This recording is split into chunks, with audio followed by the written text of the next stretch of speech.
Jā, sveicināti visi klātesošie, zālē esošie un vēlreiz sveicināti diskusijas dalībnieki.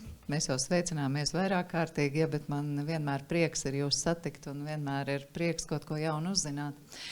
Jā, un šīs dienas sarunas vadmotīvus nākamajās mums ir iedalītas 45 minūtes, nu jau ir palikušas tikai 40. Būs par inovācijām, to ieviešanu, risinājumiem un visbeidzot arī uzdrīkstēšanos. Bet pirms mēs sākam mūsu, es ceru, ļoti vērtīgo sarunu, es aicināšu jūs iepazīstināt ar sevi. Jūs vislabāk zināt, ko jūs īsti darāt, jā? Labdien klātesošajiem! Mani sauc Aigars Runčis, esmu Latvijas mobilā telefona biznesa izaugsmes dienesta direktors. Un biznesa izaugsmes dienestā mēs darām jaunas lietas, kas varbūt tik ļoti neasociējas ar LMT vai mūsu brīnišķīgajiem pamatpakalpojumiem, kā piemēram izmantojam datorredzi dažādu risinājumu attīstīšanā vai piemēram attīstam lietu interneta tīklu. Tāpēc arī šodien šeit varbūt panelī vairāk pastāstīšu par mūsu pieejām un darītajiem projektiem šajā jomā. Lūk, tas īsumā par mani. Labdien, es esmu Jurģis no Latvijas atkritumu asociācijas.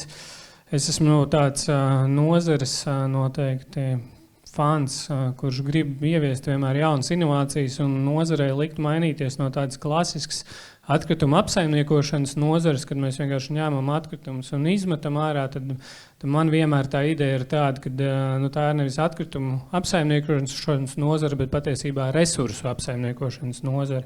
Un atkritumi kā tādi ir ļoti maza daļa, un kuru mēs varbūt ikdienā neredzam, un tad es esmu tas, kurš mēģina no atkritumiem uztaisīt resursus un dzīt to nozaru uz priekšu, lai mēs esam inovatīvi, uzdrīkstamies, eksperimentējam un varam darboties jau pavisam citā līmenī.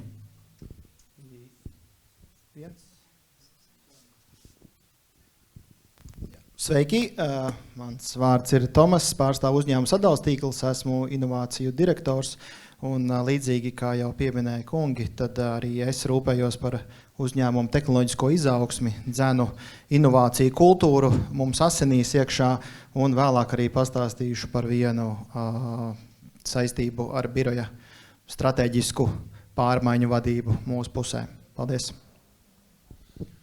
Jā, labdien visiem, esmu Māris Kuzmins no Latvijas valsts mežiem, šobrīd valdes loceklis, bet pamatā nodarbojos ar attīstības informācijas tehnoloģiju jautājumiem. Un Latvijas valsts meži, jā, tad atceramies, mēs apsaimniekojam vai rūpējamies par 1/4 daļu Latvijas, jeb 1,6 miljoniem hektāru zemes. Un tāpēc arī mums tie nekustamā īpašuma jautājumi, pamatā, protams, zemes jautājumi ir ļoti saistoši, ļoti interesanti, bet mūsu rīcībā ir arī pietiekoši daudz būvs, tā skaitā ēkas, un tā skaitā mēs, piemēram, tikko esam nodevuši Baltijā lielāko koku audzētavu eksploatācijā, turpat 8,5 tūkstoši kvadrātmetru liela būve, tā kā arī tas mums ir ļoti saistoši. Jā, paldies, kungi, par iepazīstināšanu. Tagad mums visiem ir aptuveni nojausma, ar ko katrs uzņēmums nodarbojas. Un, kā jau nojaušat, tad faktiski visiem paneļa diskusijas dalībniekiem nekustamo īpašumu apsaimniekošana nav pamata bizness. Es pat teiktu, tā ir tāda vide un vieta, kur attīstīt savas jaunākās inovācijas. Jā, bet visus mūs kopumā vieno vēlme radīt inovācijas, ieviest inovāciju kultūru mūsu uzņēmumos, un uzdrīkstēties. Jā, un es domāju, ka es sākšu šo diskusiju ar stāstu par mūsu uzņēmumu, bet vispirms, lai saprastu, ar ko tad īsti arī mūsu uzņēmums nodarbojas, sākumā man pieteica kā elektronisko sakaru valdes locekli. Elektroniskie sakari, tas tāds ārkārtīgi plašs jēdziens, jā, bet tā, lai cilvēks parastais, kā es saku, mēģinātu saprast, ko tad mēs īsti darām, tad mēs dzīvojamies pa ēteru. Ja. Ēterā tiek pārraidīti dažādi signāli, tad kādam arī ir jākontrolē jākontrolē un jāsaprot, kas tad tur īsti notiek. Nu, tad, lūk, elektroniskie sakari ir tie, kas pārvalda, uzrauga, novērš dažādus traucējumus, tad tie esam mēs. Nu, lūk, un pastāstīšu par mūsu inovāciju, ar kuru mēs esam diezgan lepni. To mēs, protams, neesam paveikuši vieni, bet sadarbībā ar citiem kolēģiem. Bet inovācijas būtība ir sekojoša, ka, lai uzraudzītu un saprastu, kas tad notiek ēterā, ir jābūt cilvēkiem, kas šos signālus mēra, un, lai signālu nomērītu, tad ir jādodās pie šīm ierīcēm, kas signālus pārraida, un ir signāls jāmēra. Un, nu tā, lai jūs saprastu, tātad mēs visi runājam pa mobīliem telefoniem, mums mājās ir dažādas gudras ierīces, kuras arī izmanto radiosignālus līdz pat bērnu mantiņām, kā izrādās, jā, un arī dažkārt bērnu mantiņas ir pārraida traucējošus signālus, un tad ierodas mūsu inženieri un kolēģi klauvē pie durvīm un saka, Klau, jūsu dzīvoklī notiek kaut kas interesants, vai jūs to zināt?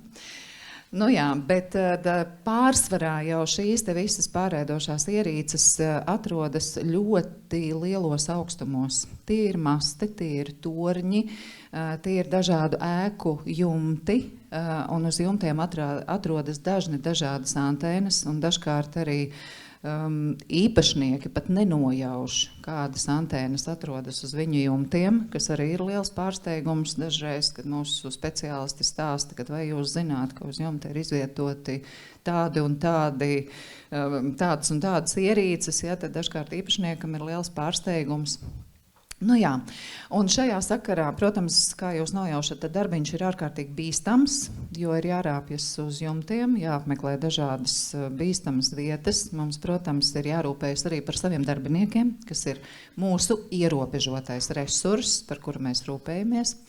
Nu lūk, un mēs izdomājām, piesaistot arī plaši pieminētos Horizon līdzekļus, izstrādājām inovatīvu risinājumu kopā arī ar sadarbības partneriem dronu risinājums. Lai varētu pēc iespējas tuvāk nokļūt pārraidošajai ierīcei un nomērīt, pēc iespējas precīzāk nomērīt šo signālu. Nu, lūk, un tātad dronam tika pielikts klāt speciāla ierīce, kuru uzsūtot dronu augšā varēja nolasīt šos te rādītājus, un tālāk jau uz zemes stāvošais inženieris ieguva pilnu informāciju, kas tad notiek ar radiosignālu. Nu, lūk, tā bija tāda mūsu inovācija, kas gala rezultātā veicot aprēķinus parādīja, ka lielākais ieguvums ir, protams, darbinieku drošība. Drošība ne tikai veselībai, es pat teiktu brīžiem arī dzīvībai. Un otrs ieguvums bija ekonomiskais ieguvums. Aptuveni 30% no laika mēs iekonomējam veicot mērījumus, un ja to pārvērš darba stundās gada laikā, tad tas jau sasniedz aptuveni 1000 darba stundas gadā, pielietojot šādu veidu risinājumu. Tā kā šeit ir gan cilvēciskais ieguvums, gan risku mazināšana, gan arī ekonomiskais ieguvums. Tā, kolēģi, es zinu, ka par droniem ir arī jums ko pastāstīt, ja, un es jau skatos vairāk meža virzienā, ja, jo par jums ir daudz dzirdēts, un varbūt šī ir tā reize, kad jūs vēl plašākai auditorijai varat pastāstīt par jūsu pieredzi, un varbūt par pudu sāli, ko jūs esat apēduši, ja, šajā visā sakarā. Jā, nu, klausoties tavu stāstu, man arī ienāca prātā viens no tiem piemēriem, kur arī mums ir šādi ļoti bīstami un ļoti augsti jākāpj. Tie gadījumi ir tad, kad mums ir jāapseko lielo putnu ligzdas, lai noskaidrotu, kādā tās ir stāvokli, un tad kādreiz cilvēks tiešām ar lielu izveicību un daudz stundu garumā kāpa ļoti bīstamos kokos, lai tiktu pie šīm ligzdām klāt. Tad šobrīd tās ir pāris minūtes, un mēs esam pielidoši, apskatījušies un devušies prom. Bet kopumā uzņēmumā mūsu gadījumā droniem, jā, mums ir šobrīd aptuveni 170 droni, apmēram 2 reizes vairāk ir certificēto pilotu, tātad mēs ar droniem savā starpā dalamies. Un pieredze rāda mūsu gadījumā, ja par to ietaupījumu, tad, ja vidēji varbūt tās ir darbi, kurus mēs varam paveikt ar dronu palīdzību 3 reizes ātrāk, tad ir arī tādi, kur 7 reizes ātrāk. Tas ir viss atkarīgs no tā, kurās vietās ir jāpārvietojās un tieši kas ir jāpaveic. Bet par droniem, tur, man liekas, mēs šobrīd vēl tādā minimālā apmērā izmantojam dronu potenciālu. Mēs viņu izmantojam kā acis vai datu ievākšanai, lai palidotu, fotografētu, filmētu.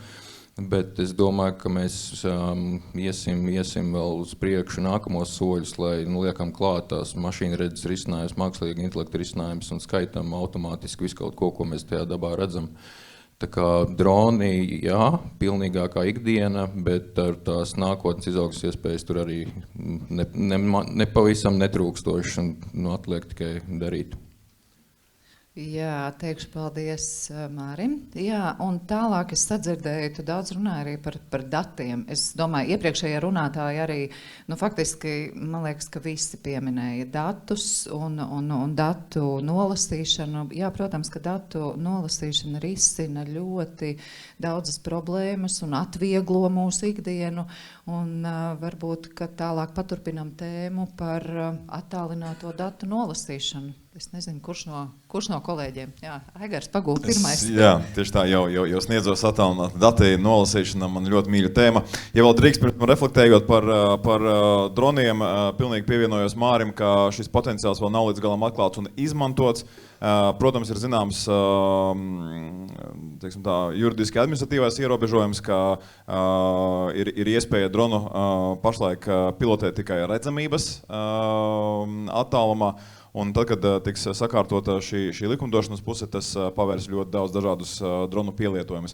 Mēs, kā Latvijas mobilais telefons, tam arī ļoti citīgi gatavojamies no dažādiem aspektiem. Mēs, ja tā var teikt, būvējam un testējam dronu koridorus. Tas nav tikai, teiksim, tāds tīkls, kur mēs izmantojam mūsu mobilos telefonus, bet arī tāds tīkls, kurā tad droni arī pastāvīgi spējas lidot, tiks plānoti maršruti, nodrošināta nepārtraukta viņu konektiviti un tam līdzīgi. Tas ir viens virziens, kurā mēs attiecībā uz droniem strādājam. Cits virziens arī Lailas pieminētais šis torņu inspekcijas projekts. Šie projekti ir brīnišķīgi, mums tādi portfelī ir vairāki, un te es aicinu jūs visus būt drosmīgiem un inovatīviem.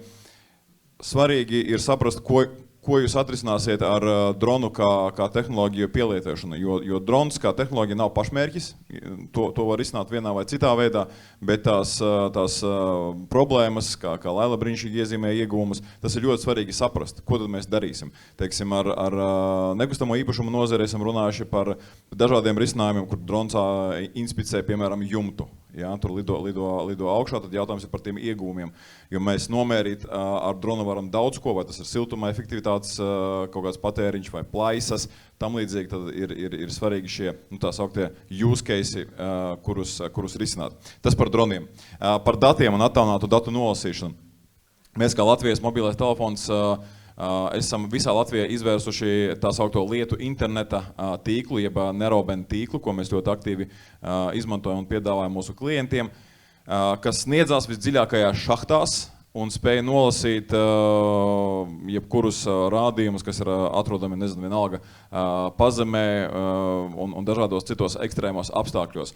Un mēs to piedāvājam kā tādu pilnu pakalpojumu, nodrošinot gan pašus sensorus un viņu integrēšanu platformā, gan datu savākšanu šajā platformā, gan arī datu analīze šajā platformā, kas ir, kā runāja pirms tam kolēģi, tās priekšnoteikums apzinātu lēmumu izvērtēšanai un pieņemšanai.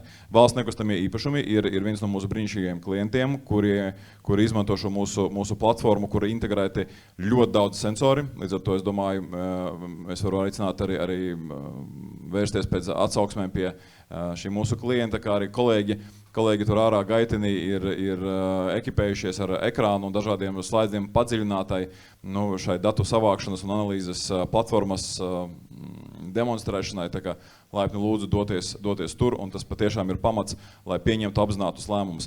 Mēs paši, kā Latvijas mobilais telefons, kā sakās, neesam kurpnieks bez kurpēm, bet daram līdzīgas lietas arī paši sev. Esam izstrādājuši energomonitoringā sistēmu, kas apkopo visus sensoru datus, kas mums pašiem ir pieejami, tātad no apkures, no ūdens, no gāzes un citiem.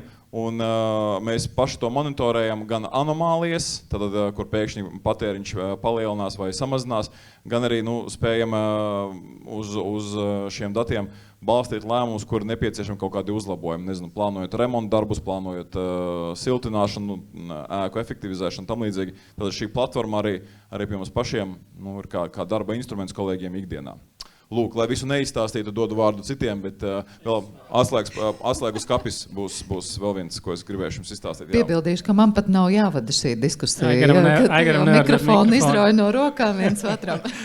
Jā, es varbūt arī par sensoriem papildināšu. Atkritumu nozarē šobrīd tāda ļoti aktuāla lieta ir atkritumu sensori, kurās mēs mēram, cik daudz atkritumu ir katrā konteinerā un principā, lai optimizētu šos atkritumu savākšanas maršrutus, mēs redzam, ka tāda arī uz datiem balstītas tās lietas principā ir tādas, ka mēs redzam, ka tādā labā scenārijā mēs varam samazināt līdz pat 20% izmaksas, kas ir principā tā doma ir tāda, ka katrā atkrituma konteinerā ir iemontēts sensors, kurš automātiski parāda, kurā brīdī konteiners piepildās, un sistēma pati aprēķina šo maršrutu, kurā brīdī šoferim, kurš ir jābrauc. Un tas, protams, nav tā, ka tu brauc vienā Rīgas galā ir pilns un otrā arī ir pilns, bet principā tiek izreikināti tie maršruti pēc iespējas īsāki ceļi, lai pēc iespējas mazāk šoferiem būtu jāpatērē laiks, lai pēc iespējas mazāk degviela tiktu patērēta, pēc iespējas mazāk remonti būtu, un, protams, mums visas ilgtspējas stāsts par CO2 tam visam iet līdzi. Un tā ir tāda ļoti aktuāla tēma, bet tas, ko es vēl gribētu pieminēt, ka tad, kad mēs inovējam un viss tas notiek, pirms tam mums vēl ir jārada tā vide, lai uzņēmums būtu pietiekami drosmīgs to darīt, jo ir gaužām viegli neko neizdarīt un darīt visu pa vecam. Jo parasti kaut kādas investīcijas, tas ir kaut kas nezināms, tam ir jāplāno nauda, tas visdrīzāk ir ilgtermiņa stāsts, un tas, ko es aicinātu arī kolēģis, kas ir atnākuši šeit, nebaidīties, riskēt, inovēt, visdrīzāk kaut kur nokļūdīties, bet tās kļūdas, kuras mēs izdarīsim šodien, tas visdrīzāk būs ilgtermiņā mums daudz labāks. Jā, man šāds sensors noderētu pie mājas atkrituma tvertnē, būtu ļoti jauki. Bet par uzdrīkstēšanos inovēt, arī mums, kā elektroapgādes infrastruktūras turētājiem, lielākais nekustamais īpašums ir mūsu elektrotīkls, kas ir izkaisīts pa visu Latviju, 96,000 kilometri, 60,000 virzemē. Un viens no tādiem mūsu kā lai saka, tādām kā vertikālajām inovēšanas uzņēmumā definētājām, protams, ir nebeidzamā šī pilnveida un digitālā transformācija un, teiksim, ārpus tā robotizācijas, automatizācijas līmeņa, kas jau mums ir biznesa sistēmās, mēs ejam šobrīd uz āru. Un tā viena tēma, kur mēs esam ļoti iedvesmojušies no Latvijas valsts mežiem, no LMT, no starptautiskiem partneriem, ir ģeotelpiskās telpas attālinātā izpēte. Un burtiski, ja nemaldos, 2 gadus atpakaļ esam atvēruši šo programmu, skatāmies dažādos veidos, kā mēs varam iegūt jaunus datus, attālināti defektēt mūsu tīklu, tādā veidā optimizēt mūsu resursus. Un pagājušajā gadā tāds viens no segmentiem, kurā mēs aizgājām, un tā izklausās kaut kādā ziņā, esam unikāli, startējām Eiropas kosmosa aģentūras projektā, ir aktīva sadarbība, iegūstam atvērtā tipa satelīta datus, skenējot mūsu tīklu, pēc tam analizējot šo iegūto rezultātu, jo tas mērķis, kāpēc mēs to darām, tāpēc šeit vairāk kārtīgi tika uzsvērts, tā sākotnējā ideja, nevis mēs inovējam, tāpēc, ka forši izskatās, bet tāpēc, ka apakšā ir potenciāls biznesa case un ir iespēja darīt lietas savādāk. Jā, tā ir uzdrīkstēšanās, bet tā ir iespēja būtiski optimizēt mūsu pamatdarbību, jo, kā jau es teicu, 60,000 kilometri, tas standarts, kāds mums viņš ir, ka reizi 4 gados mums katrs kilometrs tiek apstaigāts ar kājām šobrīd, elektromontieris iziet apskatās, nodefektē katrā posmā ir aptuveni 200 defekti, kas tiek pārbaudīti, un daļu no viņiem, protams, mēs varam iegūt tās atbildes, pārlidojot ar dronu, helikopteru vai vienalga ar kādu datu iegūšanas avotu, noskanējot ar lidaru, RGB vai citu sensoru, bet vēl ejot soli tālāk, mēs arī varam iegūt datus no kosmosa un arī viņus analizējot, skatoties tos rezultātus, mēs arī, tad ir vesela apgabala, kur mēs arī varam nedoties. Tipiski te ir runa par veģetācijas kontroli, par to, lai vētrās, laikapstākļos kā šobrīd, vējā, sniegā un dažādās citās tādās situācijās tas tīkls turētos un elektrība būtu, un tāpēc ir ļoti svarīgi, lai viņai nekas negājušas virsū. Tā kā, tā. Gribas teikt, wow, esam nokļuvuši jau kosmosā, bet, ja runājam par datos balstītiem lēmumiem, tad gribas jūs atgriezt mazliet atpakaļ uz zemes, un es zinu, ka Egars vēl nepabeidza, viņam ir ļoti interesants stāsts zem koda nosaukuma atslēgu. Jā, atslēgu skapis. Es atvainojos, ka es tik daudz ēteru piepildu, tur vasasam būtu jāmēra bez šopam, tāpēc arī Laila moderē, vai ne, cik daudz ētera piepildījums. Bet kolēģi man padalījās arī ar ieguvumiem, respektīvi. Tagad, atgriežoties atpakaļ birojā, mums ir hibrīda darba modelis, tad kolēģi ir ieviesuši sekojuši risinājumu, ka mums ir atslēgu skapis visām telpām. Vienalga, vai tās būtu individuālā darba telpas vai koptelpas. Un pēc noklusējuma biroja tiek uzturēta minimālā komforta temperatūra. Un tajā brīdī, un tikai tajā brīdī, kad kāds paņem šo atslēgu no skapja, tiek paaugstinātā telpas šī temperatūra, lai sasniegtu maksimālo šo komforta temperatūru, un tādā veidā mēs ietaupam 5 līdz 7% no energoresursiem, ko mēs tērējām iepriekš. Un tādā veidā mēs pietiekoši efektīvi spējam menedžēt šo hibrīdu darbu un biroju, kas paliek citreiz vientuši un mazāk apmeklēts. Lūk. Jā, ļoti interesanti. Es domāju, ka šis nav vienīgais optimizācijas modelis. Jā, ir dzirdēts arī par autostāvvietu optimizēšanu un kabinetu optimizēšanu, it sevišķi pēc Covida periodā, jā, kad mēs visi esam beidzot nokļuvuši un pamēģinājuši, ko nozīmē strādāt no mājām, jā, un līdz ar to mēs varam optimizēt savas telpas un visus pārējos resursus. Jā, bet šeit jūs ik pa brīdim... Jā, es ātri gribēju iestarpināt par optimizēšanu. Šeit varētu pieskarties tāda atkrituma sadaļā, varbūt tieši par būvgružiem. Es aicinu visus, ja jums rodās tie būvgruži, tiešām optimizēt viņus. Pirmkārt, jēgpilni izšķirot sākumposmā, pēc tam attiecīgi vest uz tām vietām, kur šie materiāli tiek otrais izmantoti. Kā mēs zinām, diezgan daudz no būvgružiem var aiziet uz ceļa būvēm. Ļoti daudz koka, kas tiešām arī rodās šajos būvgružu sadaļās, aiziet uz dedzināšanām un tādām lietām. Ļoti daudz metālu tur ir, kur ir otrais. Stikls, ko mēs varam vairāk kārt pārstrādāt, centās reizes. Tas pats notiek arī ar plasmas un visām pārējām lietām. Skatāmies līdzi, kur mēs varam optimizēt, skatāmies, kurus resursus mēs varam izmantot. Un tiešām katrā no tām lietām, mēģinot un darot tos resursus un sazinoties arī ar atkritumu apsaimniekošanas uzņēmumiem, vai varat rakstīt asociācijai, piemēram, mēs esam ļoti atvērti, mēs stāstam, kā to darīt un kur ieekonomēt naudu, un tiešām dienas beigās tas ir biznesa case par to, kā pareizi izmantot resursus. Jā, paldies, Jurģi, un es domāju, ka ļoti daudz no jums izmanto šo iespēju, uzrunās tevi. Jā, un pēdējais mūsu tāds sarunu vai diskusija paneļa uzdevums ir pārunāt sadarbības iespējas. Jo šeit mēs faktiski jau ikdienā, mēs ļoti daudzi viens otru jau pazīst, ja, un daudzos projektos arī esam jau iesaistīti un sadarbojamies, tad man gribētos šobrīd aktualizēt šo stāstu par sadarbību.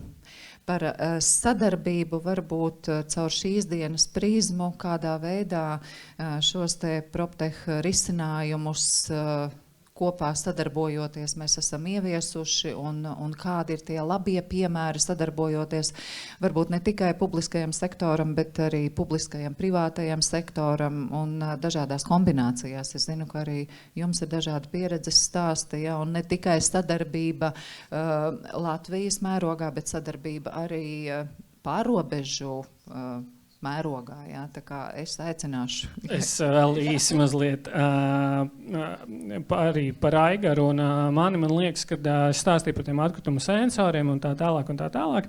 Ir tā, ka mēs bieži vien patiesībā meklējam tās lietas ārpus Latvijas. Nu, kā būtu, kādi ir tie labie piemēri, kādi tur būtu tie sensori, bet patiesībā Aigars man sēž blakus, viņam ir sensori vesela nodaļa, kur mēs drīzāk varam uztaisīt kaut kādu sadarbību.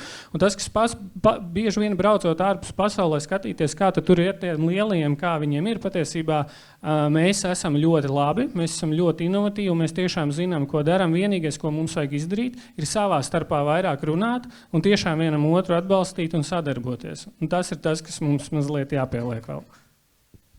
Jā, nu es arī gribēju tādu varbūt praktisku prizmu ienest iekšā, jo kā inovatori mēs tur vairāk pa kosmosu un tehnoloģiju augstā izpēte un pētniecība attīstība un tas, bet mums patiesībā pagājušajā gadā ļoti praktiski uzņēmuma vadība pieslēdz un deva mandātu mūsu tādam, gribētu teikt, pārmaiņu vadības projektam, kurš ir iesācies kā reiz par šodienas tēmu, mēs viņu esam nosaukuši par Birojas 2030, tā mums viņš oficiāli nodēvēts, un tā ir stratēģija, caur kuru mēs skatāmies uz mūsu iekšējo nekustamo īpašumu portfeli tieši pa birojiem.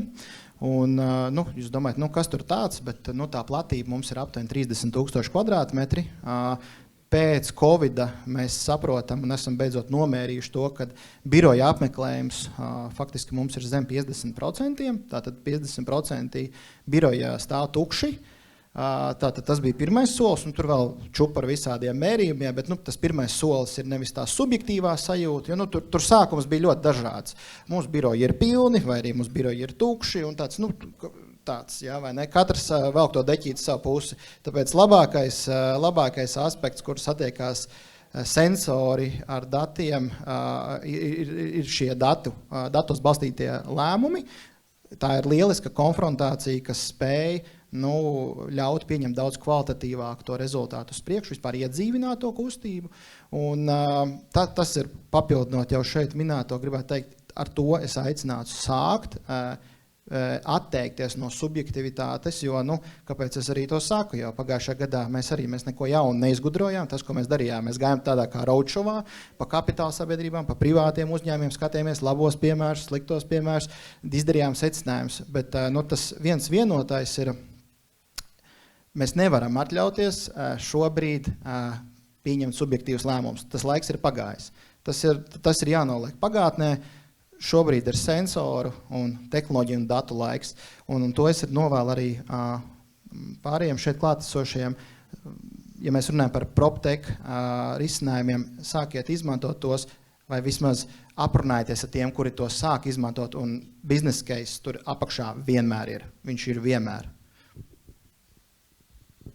Es tad varbūt tā ļoti plūstoši pie biznesa case, un tā skaitā par sadarbību un uzdrīkstēšanos. Tajā mūsu gadījumā tā uzdrīkstēšanās sākās pirms mazliet vairāk kā 10 gadiem, kad mēs izlēmām, ka mēs esam, lai arī mēs esam meža apsaimniekošanas uzņēmums, mēs tomēr vēlamies vienu daļu IT risinājumus izstrādāt paši in-house, tātad ar savām rokām. Un nākamais solis jau radās pirmie mūsu izstrādātie risinājumi, un nākamais solis, ko mēs sapratām, bija, ka mēs varam sadarboties ar citiem meža nozares uzņēmumiem un tos jau izstrādātās lietas piedāvāt arī viņiem, arī viņu nekustamā īpašuma apsaimniekošanai. Un tad sekoja nākošā uzdrīkstēšanās vērsta uz sadarbību, tā bija sadarbība ar citām kapitāla sabiedrībām, kurām nav pilnīgi nekāda sakara ar meža nozari. Mēs sākām piedāvāt šos izstrādātos risinājumus citām kapitāla sabiedrībām un tiešām to darījām tādā sadarbības veidā, ka viņi mums palīdz šos risinājumus attīstīt.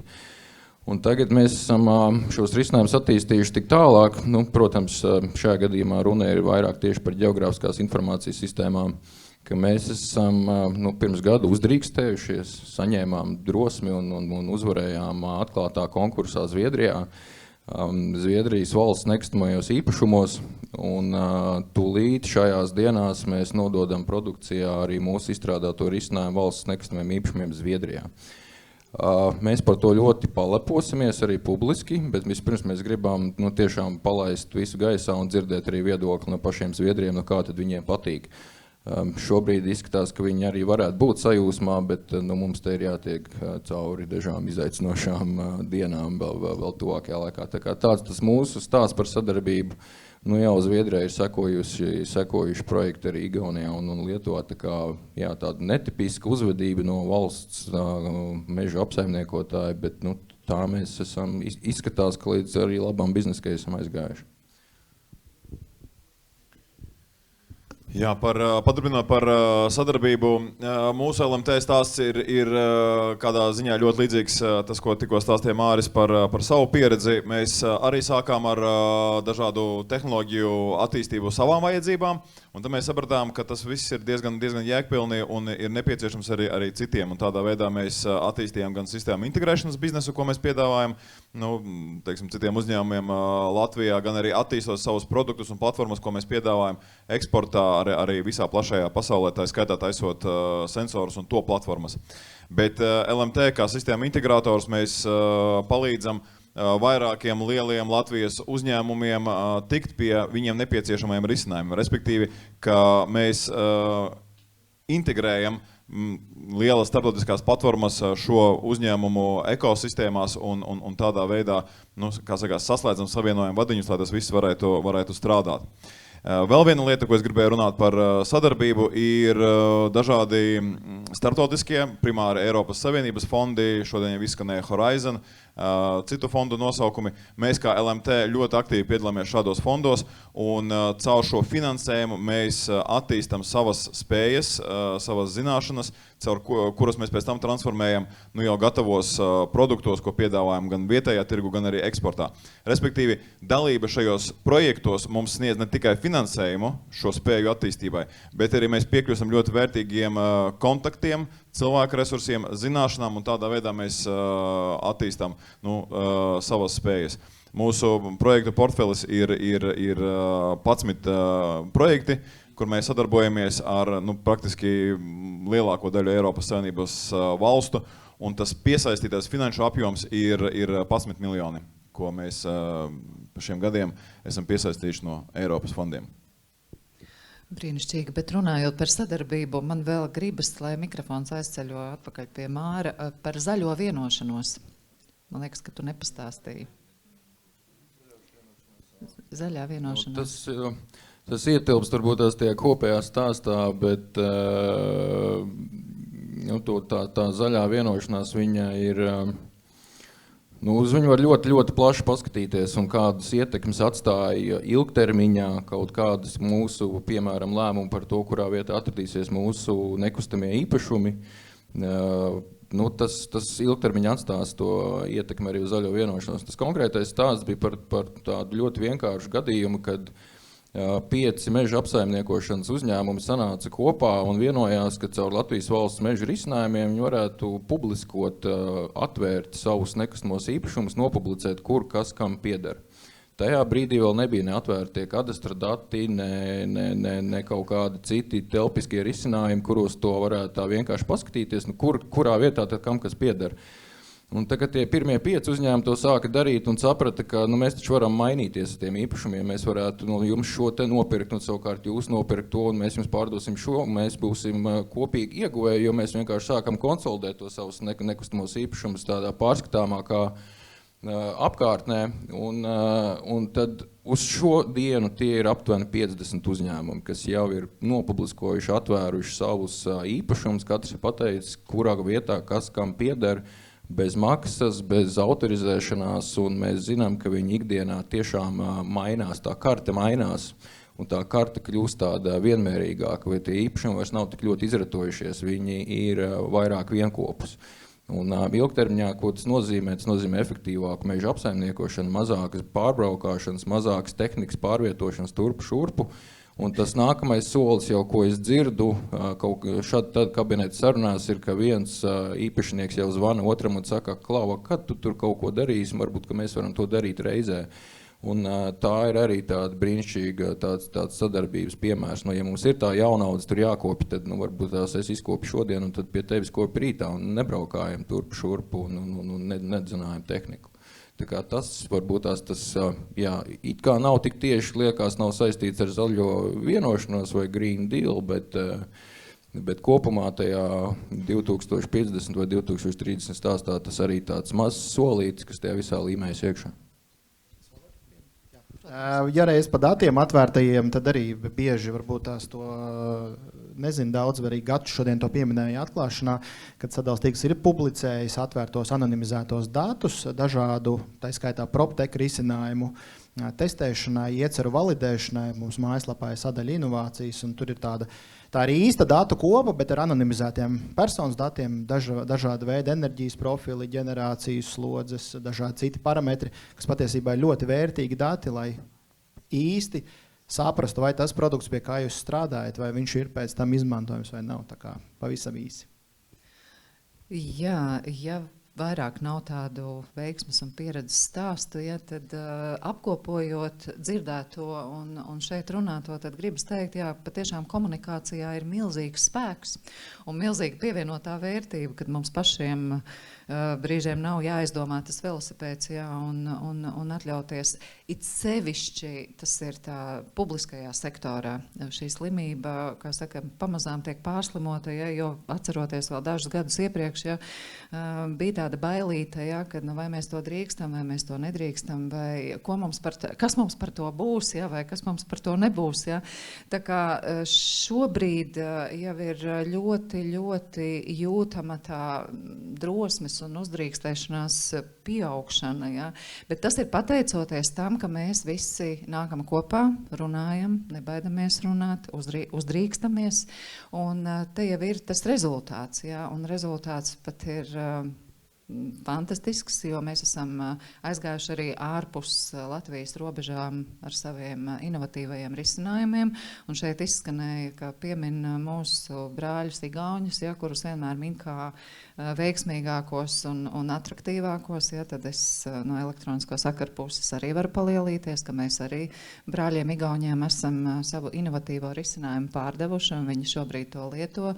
Un ir arī meži, es saprotu, ka ir nostartējuši šajā virzienā, tā kā mums tiešām pievienojos Jurģa teiktajam, mums ir ko parādīt, mums ir tikai jākļūst drosmīgākiem, mums ir jāuzdrīkstās parādīt, hei, mums arī ir, mēs arī to varam, un tomēr atcerēties, ka mēs esam maza tauta un mēs esam stipri savā vienotībā. Tā kā nākam kopā, runājam un tajā sadarbībā brīžiem veidojas brīnišķīgi inovatīvi risinājumi, brīnišķīgi stāsti. Un tā kā mūsu laiks nemanot ir jau tuvojas finišam un mēs esam ļoti efektīvi, mēs izmantojam efektīvi sev atvēlēto laiku. Un es vēlos teikt paldies visiem maniem kolēģiem. Mums ir izveidojusies jau tādas draudzīgas attiecības. Es teicu, būs jāsazvanās laikam ik pa brīdim. Un aicinu visus klātesošos izmantot burvīgo iespēju. Jūs visus redzējāt, visus dzirdējāt un pārtraukumā izmantot iespēju pienākt, parunāties, varbūt tepat uz vietas 5 minūšu laikā izveidosies kāda brīnišķīga inovācija vai kāds brīnišķīgs sadarbības modelis un es novēlu, lai mēs kā organizatora minēja, nākošgad būs atkal šāds pasākums, lai nākošā gada pasākumā varētu varbūt sākt ar kaut kādām brīnišķīgām idejām, kas ir radušās šīs diskusijas laikā un gada laikā ir nesušas arī kādu rezultātu. Paldies jums visiem. Es tieši gribēju pieminēt, ka mēs varbūt varam sarunāt, kad kāds paņem jau kaut kādu keisu šodien un nākošgad jau atnāk palielīties, ko pa gadu ir izdarījuši. Brīnišķīga ideja, man šķiet. Atbalstām. Atbalstām visus ar aplausiem, jā. Paldies, jā, visiem.